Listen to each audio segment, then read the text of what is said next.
as long as we see these words on our currency, they were going to continue to have a massive debt problem in this country, and likely similar words on other currencies around the world.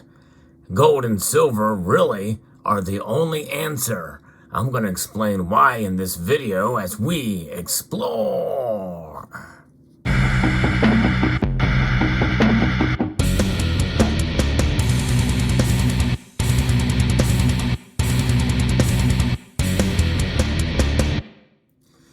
Take a good hard look at this note. This note being legal tender for all debts public and private. It is a Federal Reserve note. Take note of that fact that it's a note. It's not really talked about as money. Now, most people know that I have a little different philosophy than most in this community about what money is.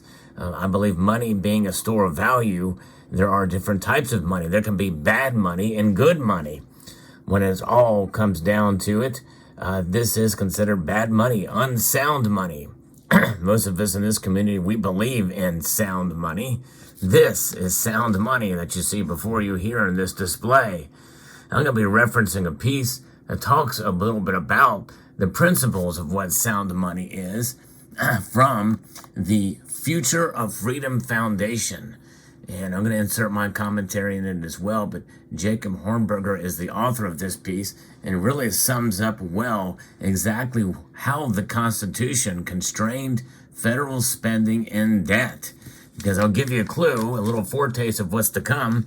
This is not an example of a constitutional money. It's not. It just isn't. And in fact, we'll talk a little bit about that in this video as we go through and reference it. But the Constitution specifically explains and outlines in Article 1, Section 10 on what money is. And given that the debt ceiling crisis is likely to continue for a couple of months, examining the Constitution provides us with the reasons our nation has been plunged into this monetary morass. That's really what it is for sure. And a lot of it is definitions and understanding what true money is. Federal officials have now run up the federal government's debt to more than $31.5 trillion. It's a lot of money. It's also a lot of interest payments, by the way, as well. Too much debt is not a good thing. All of us know that, either for a family or a government. Even the big spending members of Congress acknowledge this when it's politically expedient for them to do so, by the way, on both sides of the aisle. That's the point of establishing a maximum amount of debt that the federal government is permitted to incur, otherwise known as the debt ceiling. We're going to be hearing more and more talk about that in the coming months.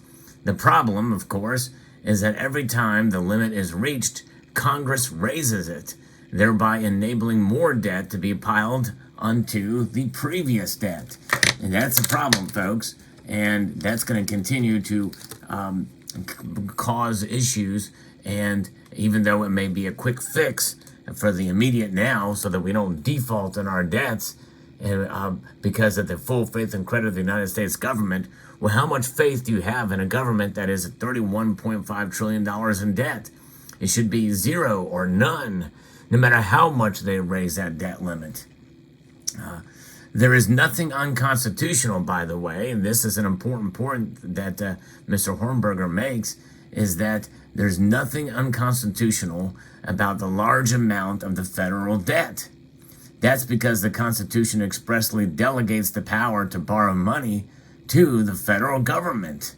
Let that sink in, folks. The Constitution expressly delegates the power to borrow money to the federal government. And they want to use tricks in order to raise that debt ceiling and be able to pay down debt by utilizing platinum. Yeah, that's right. There is a provision in the law, you've heard me talk about it on this channel, that allows the treasurer to emit or to mint, to have the U.S. mint platinum coin with any denomination that he sees fit in order to pay down the debt. And people balk at it, including the Treasury Secretary, as a gimmick. And yes, it would be a gimmick, but a loophole nonetheless that it could be taken. Because, as much of a gimmick of the $1 trillion or $100 trillion platinum coin is, how much of a gimmick is it now that we are doing anything with this long-standing debt over our heads? Everything we do, it seems like these days in this government, is a gimmick. Shoot, the full fact that we have these as debt instruments, many people could call a gimmick. So there is that. The Constitution did, however, provide one great big obstacle to the federal government's incurring of too much debt. The Constitution made gold coins and silver coins the nation's official money. This is reflected by the fact that the Constitution delegated the power to coin money to the federal government and did not delegate the power to print money to the federal government. That's a very important point. That is Article 1, Section 10 of the Constitution. Indeed, and very well stated by the author here of this piece. The intent of the framers was made even more clear by the express restriction it placed on the states. The Constitution states that no state shall make anything but gold and silver coins legal tender, directly from that Article 1, Section 10. Thus, the official money of the United States for more than 100 years consisted of gold coins and silver coins, much like you see on the display here. In fact, the examples that you see here are mostly modern examples of bullion and or collector coins that you can buy from the United States Mint or one of its authorized purchasers. But what you see in between the gold coins and adjacent to the Silver Eagle there are the smallest denomination of silver coins that circulated for a great portion of American history. And as an example of the dime, as you see there, in both the barber-headed version that you see there before you, and coming around the bend is the Mercury or Winged Liberty version. That is an example of how everyone had dimes and used and spent them. And you can see the wear on these pieces from circulation and commerce here in the United States of America. Constitutional money. That's why I don't like to use the term junk silver for those that have shown amount of wear and these things trade based off of the spot price of silver. No, indeed, this is constitutional money.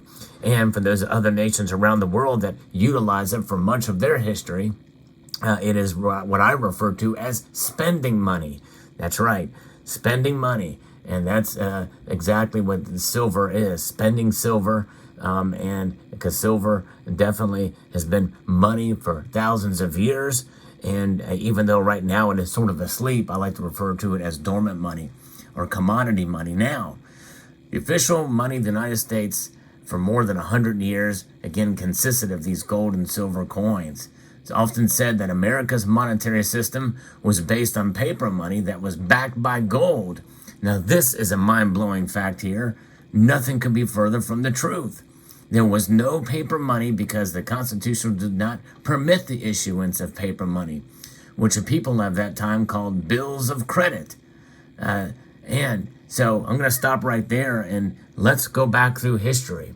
Up until the Constitution was signed, ratified by the states, starting in 1787, what happened during the Revolutionary War? They emitted these continental currency, these paper notes, which was already trouble. There was a great debt in the Continental Congress, and they used these notes to try to work things out.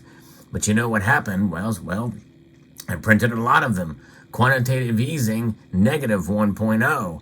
In other words, before the Constitution, the United States, which was established upon independence from Great Britain in 1776, July 2nd, by the way, is the official date. We recognize July 4th because that's what's dated on the document. That's another side note here, is that these continental currencies were printed and distributed in that manner of form. Fast forward to the post and to the Civil War period. Look what happened. You had these notes that were transacted in the Confederate States of America of which the CSA did a whole lot of money printing, indeed, of these currency, of these notes here during that period. And boy, what a time of great inflation that was. And you can see here all these different notes that were printed from all these regional banks as well too, in the United States as well. In fact, what happened, what did Lincoln do? Their answer to it was the greenback. That's right, the greenback. As you can see here, an example. That was a creation of Abraham Lincoln during that time. So that's where we got that term greenback from. But even as such, and throughout, and we are seeing these notes, these United States notes, as we see. In fact, here's an example of a United States note that was kind of outside of the Federal Reserve System. In fact, even though it circulated, co-circulated with Federal Reserve notes at the time. This $2 bill is an example of that. And then you had silver certificates that you see here. This is a silver certificate backed by silver. But still, look at here. This certificate is legal tender for all debts, public and private. It is just a promissory note that $1 in silver is is payable to the bearer on demand. It is a representation. It is an exposure to silver. This is an example before the era of high frequency trades and the like, that an example of paper silver. This was the United States version of a silver ETF, essentially an exchange traded fund or silver certificate. This is not a note, but this is a certificate representing true money, which is silver. So that is a remarkable piece of history and thing that we should keep in mind here as we go through this. Not only was there no power delegated to the federal government to issue bills of credit or to, quote, print money, the states themselves were expressly prohibited from issuing bills of credit, even though we saw many of these, if you look at some of the old currency notes, you will see a lot of them have regional banks or local banks issued on them.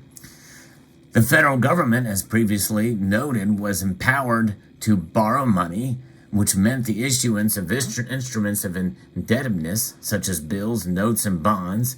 Sometimes they circulated because of their ease of use in transactions.